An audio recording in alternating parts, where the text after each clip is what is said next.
Recently German embassy Dhaka Shenzhen visa আবেদনের ক্ষেত্রে একটা নতুন সতর্কতা জারি করেছে। আর এই সেনজেন ভিসাটা হচ্ছে এরকম একটি ভিসা যেটার মাধ্যমে আপনারা ইউরোপের সর্বোন্নত 29 দেশ ভিজিট করতে পারেন শুধুমাত্র একটি ভিসায়। আর এই একটি ভিসা আবেদনে যদি সমস্যা হয় তাহলে এই 29টা দেশের ভিসা আবেদনেই আপনার সমস্যা সৃষ্টি হবে। আর যদি সফলভাবে একটি দেশের ভিসা নিতে পারেন তাহলে 29টা দেশই আপনারা সফলভাবে ভিজিট করতে পারবেন এবং পরবর্তীতে এই 29টা দেশের যে কোনো দেশ থেকেই আপনারা খুব সহজে ভিসা নিয়ে ইউরোপের সবগুলো দেশ ভিজিট করতে পারবেন। এই সেনজেন ভিসা আবেদনে নতুন আপনাদের কি কি সতর্কতা অবলম্বন করতে হবে, অ্যাট দ্য সেম টাইম কিভাবে আপনারা সেনজেন ভিসাটা নিশ্চিত করতে পারবেন সেটাই আলোচনা করব আজকের এই ভিডিওতে। চলুন শুরু করা যাক। তার আগে বলে নিচ্ছি, যারা আমাদের চ্যানেলে নতুন বা আমাদের চ্যানেলটি এখনও সাবস্ক্রাইব করেননি please hit the subscribe button. আর যারা অলরেডি সাবস্ক্রাইব করেছেন তাদেরকে অসংখ্য ধন্যবাদ।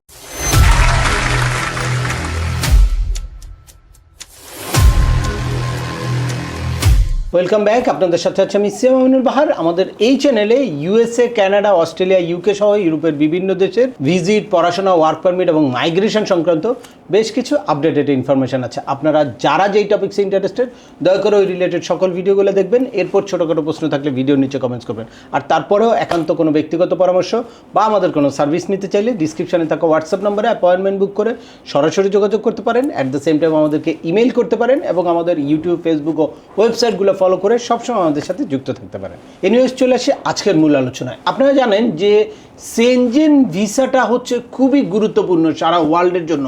যদি আপনার পাসপোর্টে একটা সেনজেন ভিসা থাকে তাহলে মানে সারা বিশ্ব আপনার জন্য ওপেন হয়ে গেল। অর্থাৎ সেনজেন ভিজিট করে আপনি যদি আসেন বাংলাদেশের একটা পাসপোর্ট হোল্ডার, তাহলে পরবর্তীতে আপনি ইউএসের ভিসার জন্য আবেদন করেন, কানাডার ভিসার জন্য আবেদন করেন, অস্ট্রেলিয়ার জন্য আবেদন করেন বা ইউকের জন্য আবেদন করেন, সবই আপনার জন্য অনেকটাই সহজ হয়ে যাবে। কারণ যারা ভিজিট ভিসা নিয়ে মিস ইউজ করে তাদের মধ্যে সবচেয়ে বড় সংখ্যাই হচ্ছে এই সেনজেনে। দ্যাটস ওয়াই আপনারা যখন সেনজেন ভিজিট করে আসেন তখন সবার কাছে একটা ক্লিয়ার মেসেজ চলে যায় যে সে হয়তো ওই ফার্স্ট ওয়ার্ল্ডের কোনো কান্ট্রিতে গিয়ে আর থাকবে না, যেহেতু সেনজেন গিয়েছে, মিস ইউজ করে না, এই সেনজেন ভিসা পেয়েছে। দ্যাটস ওয়াই আপনারা যারা অন্যান্য ফার্স্ট ওয়ার্ল্ডের কান্ট্রিতে যেতে চান তাদেরও সেনজেন ভিসার জন্য ট্রাই করা উচিত। আর সেনজেন ভিসাটাও খুব সতর্কতার সাথে ইস্যু করে, কারণ তারাও জানে যে এই ভিসাটা নিয়ে যে কেউ মিস ইউজ করতে পারে। যেই দেশটা আপনাকে ভিসা দিবে তার বাকি 28টা দেশের থেকে কিন্তু একটা প্রেশার থাকে।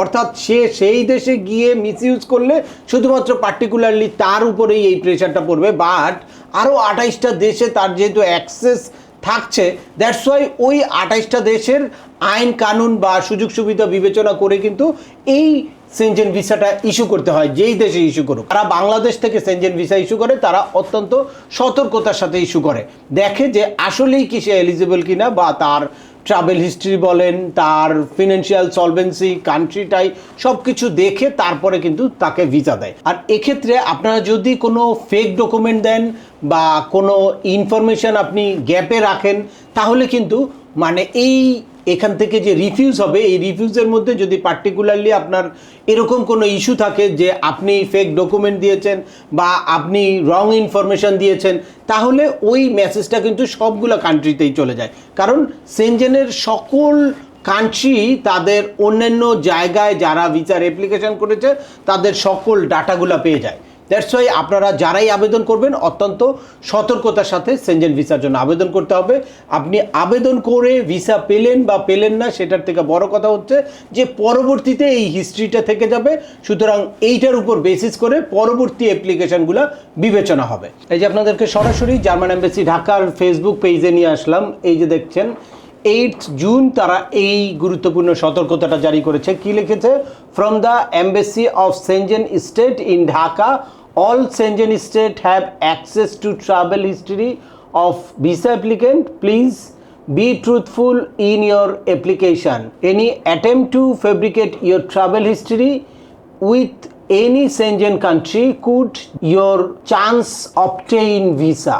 অর্থাৎ আপনার এই ভিসা পাওয়ার চান্সটাকে জটিল করে ফেলতে পারে, অনেক কমপ্লিকেটেড করে ফেলতে পারে বা অনেক সমস্যার মুখে ফেলতে পারে যদি আপনারা কোনো প্রিভিয়াস কোনো ভিসা রিফিউজ হয়েছেন এইটাকে আপনারা হাইড করে থাকেন। এবং সাথে সাথে একটা ইমেজও তারা জেনারেট করেছে, সেখানে লেখা আছে your application and travel history is available to all Schengen state. অর্থাৎ আপনি এই যে আবেদনটা করলেন, এই অ্যাপ্লিকেশানের details information at the same time আপনার ট্রাভেল হিস্ট্রি সব সেনজেন স্টেটের কাছে চলে যাচ্ছে। তো আপনি যদি এখানে লাইক আপনি জার্মানিতে একরকম আবেদন করেছেন, আবার গিয়ে নেদারল্যান্ডে আরেক রকম ইনফরমেশান দেন, সুইজারল্যান্ডে আরেক রকম ইনফরমেশান দেন, তাহলে কিন্তু আপনার সেনজেন ভিসা চিরতরে বন্ধ হয়ে যেতে পারে বা কোনো জায়গা থেকেই আপনার সেনজেন ভিসা আসবে না। সে কারণে আপনারা সেনজেন ভিসার জন্য বারবার আবেদন করে যারা রিফিউজ হয়েছেন তারা পরবর্তী আবেদনের ক্ষেত্রে অত্যন্ত সতর্ক থাকতে হবে। অবশ্যই আপনার প্রিভিয়াস ইনফরমেশনের সাথে ম্যাচ করে তারপর কিন্তু ডাটাগুলো দিতে হবে, যেই দেশেই যান। অনেকে দেখা যায় যে আগে ইটালিতে আবেদন করেছে, এখন নেদারল্যান্ডে আবেদন করছে, সুইজারল্যান্ডে আবেদন করছে, বা কেউ কেউ আপনাকে অফার দিতে পারে লিথুনিয়া, লাটভিয়া, ইস্তোনিয়া, এইসব কান্ট্রিতে ভিসার রেশিও অনেক হাই, আপনারা ওখানে আবেদন করে ফেলেন। প্রত্যেকটা সেনজেন স্টেটের কাছেই আপনার আগের সকল হিস্ট্রি কিন্তু চলে যাবে যখন আপনারা একবার কোনো সেনজেন কান্ট্রিতে ভিসার অ্যাপ্লিকেশন করবেন। এখন আসি যে আপনাদের এই সেনজেন ভিসাটাকে সাকসেসফুলি আপনার পাসপোর্টে যদি নিতে চান বা সাকসেসফুলি সেনজেন ভিসা আপনি ইস্যু করাতে চান, তাহলে আপনাকে কি করতে হবে, কি প্রস্তুতি নিতে হবে? অবশ্যই আপনার একটা ভালো ট্রাভেল হিস্ট্রি থাকতে হবে। আমাদের এশিয়া বা মিডল ইস্টের যেসব কান্ট্রিগুলো খুব ইজিলি ভিজিট করা যায়, এইসব অ্যাটলিস্ট 4টা কান্ট্রি আপনার ভিজিট করা থাকতে হবে। এই 4টা কান্ট্রি আবার এরকম না যে আপনি একবারে এই বছরে প্রথম 2টা কান্ট্রি ভিজিট করেছেন, আবার শেষে আরও 2টা কান্ট্রি ভিজিট করেছেন। এটা থাকতে হবে আপনার অ্যাটলিস্ট 2 বছরের একটা ফ্রিকোয়েন্সি। এক বছর আপনি 2টা কান্ট্রি ভিজিট করেছেন, পরের বছর আবার 2টা কান্ট্রি ভিজিট করেছেন, তারপরে গিয়ে আপনি নেক্সট ইয়ারে এসে আপনি সেনজেন এরিয়া ভিজিট করতে চান। এইটা মানে মিনিমাম ট্রাভেল হিস্ট্রি 4টা আমি বলছি, আর যদি এর চেয়ে বেশি হয় তাহলে আরও ভালো হয়। মোটামুটি আপনি যদি সেনজেনের ট্যুরিস্ট ভিসা নিতে চান তাহলে আপনার একটা ভালো ট্রাভেল হিস্ট্রি অবশ্যই থাকতে হবে। আর ট্রাভেল হিস্ট্রির পাশাপাশি আপনার ফাইন্যান্সিয়াল সলভেন্সিও থাকতে হবে এবং রেগুলার ইনকামও আপনার কিন্তু অবশ্যই শো করতে হবে। রেগুলার ইনকামটা, আপনি জব করেন, বিজনেস করেন, অনেকেই কি করে দেখা যায় যে ভিসা জমা দেওয়ার আগে বড় ধরনের একটা অ্যামাউন্ট তার ব্যাংকে ডিপোজিট করে তারপর সেটাকে সাবমিট করে, এরপরে গিয়ে টাকা উঠে নেয়। এরকম করলে হবে না, অবশ্যই গ্র্যাজুয়ালি আপনার এই টাকাটা ডেভেলপ করতে হবে সেভিংস অ্যাকাউন্টে। আপনি জব করেন, বিজনেস করেন, সেটার জন্য যদি আপনি বিজনেস করেন তাহলে আলাদা আপনার কারেন্ট অ্যাকাউন্ট থাকতে হবে। আর যদি জব করেন তাহলে আপনার স্যালারি অ্যাকাউন্ট থাকতে পারে, কিন্তু আপনার যে পার্সোনাল অ্যাকাউন্টটা, এই অ্যাকাউন্টে গ্র্যাজুয়ালি আপনার টাকাটা ডেভেলপ করতে হবে। আপনার টোটাল ইনকামের টাকাটা ওই অ্যাকাউন্টে ঢুকবে, ঢুকে এরপরে আপনার পার্সোনাল এক্সপেন্স যেই অ্যামাউন্টটা, এই অ্যামাউন্টটা বের হয়ে বাকি টাকাটা আপনার অ্যাকাউন্টে থাকবে। এবং লাস্ট 6 মান্থের স্টেটমেন্ট যেহেতু তারা দেখতে চায়, এই 6 মান্থে গ্র্যাজুয়ালি এটা যদি ডেভেলপ করে তাহলেই কিন্তু আপনার ফাইন্যান্সিয়াল প্রুফটা বা ফাইন্যান্সিয়াল সলভেন্সিটা খুব সহজেই প্রুফ করা সম্ভব। এরপরেও আপনার কান্ট্রিটাই, তারপরে দেখা যায় যে আপনার ফ্যামিলিটাই, এই জিনিসগুলো আপনাকে প্রুফ করতে হবে যে আপনি ওই দেশে ভিজিট করে তারপর ফিরে আসবেন। এটা অবশ্যই আপনাকে প্রুফ করতে হবে। এটার জন্য আপনার কমপ্লিট ট্রাভেল আইটিনারি এবং ট্রাভেল কস্টটা কীরকম হবে এটার একটা আইডিয়া আপনার থাকতে হবে। আপনি যেই জবের থেকে ছুটি নিয়ে যাবেন সেখানের একটা এনওসি থাকতে হবে। আপনার কান্ট্রিটা এটা প্রুফ করার জন্য আপনার কিছু প্রপার্টি শো করতে হবে, প্রপার্টির একটা অ্যাসেট ভ্যালুয়েশন।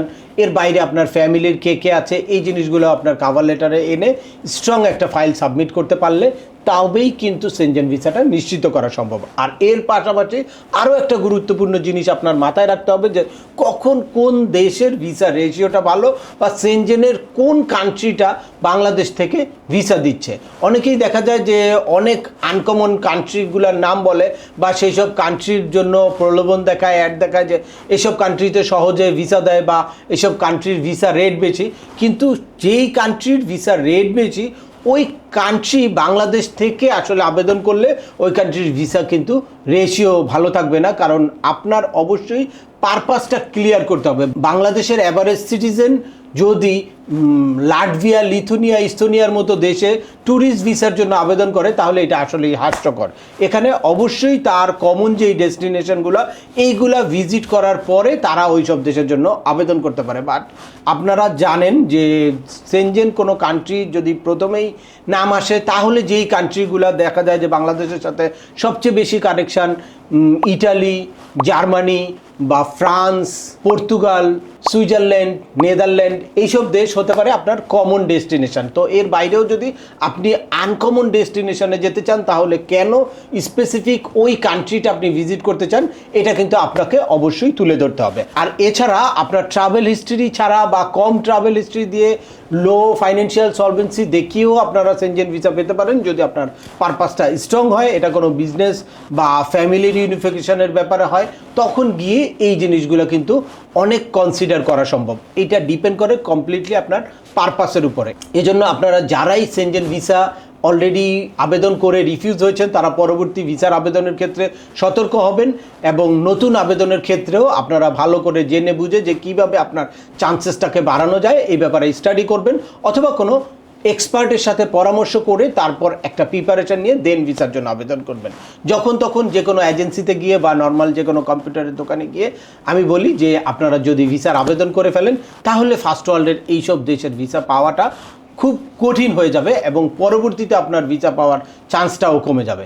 এ কারণে অবশ্যই আপনি সতর্কতার সাথে নিজে জেনে বুঝে বা কোনো এক্সপার্টের সাথে পরামর্শ করে দেন ভিসার জন্য সঠিক একটা প্রিপারেশন নিয়ে এরপর আপনার ভিসার আবেদন করবেন। তো আজকের ভিডিওটি আর দীর্ঘায়িত করছি না। আশা করি এই ভিডিও থেকে সেনজেন ভিসা আবেদনের নতুন কি সতর্কতা জারি করেছে German embassy Dhaka, at the same time কীভাবে আপনারা সেনজেন ভিসাটাকে নিশ্চিত করতে পারেন সে ব্যাপারে ক্লিয়ার একটা ধারণা পেয়েছেন। তারপরেও আপনাদের যদি এই সংক্রান্ত কোনো রকম কোনো প্রশ্ন থাকে, অবশ্যই আমাকে কমেন্টস করে জানাবেন। আর ভিডিওটি ভালো লাগলে বা তথ্যবহুল মনে হলে লাইক দিয়ে আপনার বন্ধুদের মাঝে শেয়ার করে দেবেন, যাদের এই ইনফরমেশনগুলো অত্যন্ত প্রয়োজন। আবার দেখা হবে নতুন কোনো গুরুত্বপূর্ণ টপিকস নিয়ে। সে পর্যন্ত সবাই ভালো থাকবেন, সুস্থ থাকবেন এবং আমাদের চ্যানেলের সাথেই থাকবেন। আল্লাহ হাফেজ।